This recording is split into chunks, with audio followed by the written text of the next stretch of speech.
சீமான் fans, உங்களுக்கு தான் இந்த வீடியோ. மறக்காமல் இந்த வீடியோவை ஃபுல்லாக பாருங்கள். எங்களை தற்கொலைன்னு தான் சொன்னீங்க, நாங்கள் ஜெயிச்சிட்டோம். நான் ஒரு வீடியோ போட்டேன் சீமானனை பற்றி, எவ்வளோ கமெண்ட் தெரியுமா, எவ்வளோ பேட் கமெண்ட் தெரியுமா. சத்தியமாக எனக்கு தெரிஞ்ச 1975 இப்போ வரைக்கும் பார்த்த அரசியல்லையே நாகரீகமான அரசியலை செய்கிறது எங்கள் தளபதி அண்ணன் மட்டும்தான். நான் அடிச்சு சொல்லுவேன் இதை, சரியா? அந்த மனுஷனை போயிட்டு அசிங்கமாக பேசி கொச்சம் எதோ நீ வாய்க்கு வந்ததெல்லாம் பேசி வீடியோ போட்டு தான் நீங்கள் ஃபேமஸ் ஆகி ஜெயிக்கணும்னு நினச்சிங்க. ஆனால் இந்த மனுஷன் பார்த்தீங்களா, உங்கள் வீட்டுக்கே வந்து என்ன தான் 1000 தான் பேசியிருந்தாலும் நண்பன் மாதிரி ஒரு வந்து உங்களை பார்த்துட்டு போகிறார் தெரியுமா. அந்த மனசு வேறு யாருக்கும் வராது, சரியா? இன்னொரு தடவை அவரை பற்றி பேசுகிறதுக்கு முன்னாடி அவர் யார் என்னன்னு தெரிஞ்சு பேசுங்க.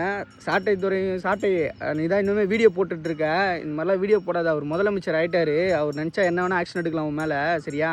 இந்த மாதிரி முதலமைச்சரை, ஒரு தமிழ்நாட்டோட முதலமைச்சரை கொச்சை பற்றி பேசி வீடியோ போடாத தயவு செஞ்சு, சரியா? இனிமேல் அந்த மாதிரி போடுறது வேலையை வச்சுக்காத. உங்கள் ஃபேமிலியை பாரு. நெக்ஸ்ட் அரசியலில் கண்டிப்பாக சந்திப்போம். நெக்ஸ்ட் அரசியல்லையும் அண்ணன் தான் முதலமைச்சர், சரியா? பார்த்துக்கோ. பாய் பாய்.